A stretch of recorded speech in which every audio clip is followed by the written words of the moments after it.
எப்படி ஃப்ரிட்ஜ் பாக்ஸை மீன் வளர்க்குறக்கு ஏற்ற மாதிரி ரெடி பண்ணலான்றதை வாங்க பார்க்கலாம். ஃபஸ்ட்டு ஃப்ரிட்ஜ் பாக்ஸ் எடுத்துகிட்டு வந்தோடனே டர்ட்டாக இருக்கும், அதை கொஞ்சம் லைட்டாக வாஷ் பண்ணிக்கோங்க. அப்புறம் எதெல்லாம் தேவையில்லாத மெட்டல், ஸ்க்ரூஸ், ப்ளக்ஸ் எல்லாத்தையுமே என்ன பண்ணுறீங்கன்னா ரிமூவ் பண்ணிடுங்க.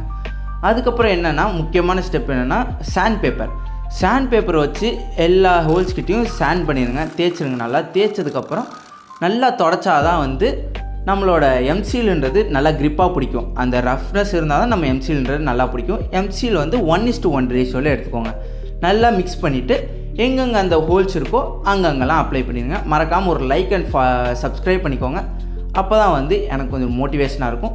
எங்கெங்கெல்லாம் ஹோல்ஸ் இருக்கோ அந்த இடத்துலலாம் ஃபில் பண்ணுங்கள். மொத்தம் 2 லேயர் போடுங்க. ஃபஸ்ட்டு என்ன பண்ணுறீங்கன்னா போட்டு முடிச்சுட்டு கொஞ்சம் காஞ்சோடனே நெக்ஸ்ட்டு செகண்ட் லேயர் போட்டு விட்டிங்கன்னா ஃபஸ்ட் டைமே உங்களுக்கு ஃப்ரிட்ஜ் பாக்ஸ் லீக்கே ஆகாத மாதிரி வரும். நான் 2 டைமும் பண்ணிட்டேன். எவ்வளோ நீட் அண்ட் க்ளீனாக இருக்குது. ஒரு வாட்டி வாஷ் பண்ணிட்டு இந்த மாதிரி தண்ணி ஃபில் பண்ணி நீங்களும் ஃபிஷ் வளர்த்துக்கலாம். மறக்காமல் ஒரு ஃபாலோ அண்ட் சப்ஸ்கிரைப் பண்ணிக்கோங்க, ஒரு லைக் பண்ணிக்கோங்க. அப்போ தான் வந்து மேலே வீடியோ போடுறதுக்கு எனக்கு கொஞ்சம் மோட்டிவேஷனாக இருக்கும். Thank you guys.